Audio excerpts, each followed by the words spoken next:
हरित क्रांतीचा उदय झाला, रोजगार हमी योजनेचा उदय झाला, पंचायत राजचा उदय झाला आणि प्रचंड ताकद या मातीनं राज्याला देशाला दिली. तीच माती आता पाय घासून घासून मरत आहे. त्या मातीवरचा शेतकरी रोज आत्महत्या करत आहे. त्याची थोडी जाणीव, त्याचं थोडीही संवेदना सरकारमध्ये राहिलेलं दिसत नाही. जर वसंतराव असते तर सगळ्या गोष्टी बाजूला ठेवून निवड शेतकऱ्याच्या प्रश्न हाती घेऊन एक नवीन क्रांती केली असती. परंतु ते सरकारला ते बुद्धी येत नाही. पंढरपूरच्या पांडुरंगाला जाता आलं नाही.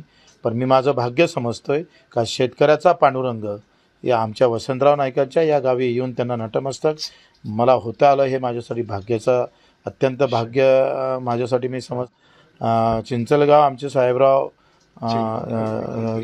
करपे यांच्या गावातून त्याचा समारोप आम्ही आता वसंतराव नाईकांच्या मूळ गावी गवळी गावी आम्ही करतो आहे. या स्मारकातच आम्ही 14 तारखेला मुक्काम करू.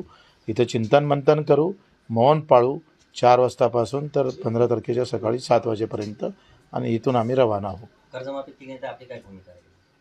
2 तारीख जिंदाबाद. 2 तारखेला गांधी जयंती आहे. त्या दिवशी आम्ही भगतसिंग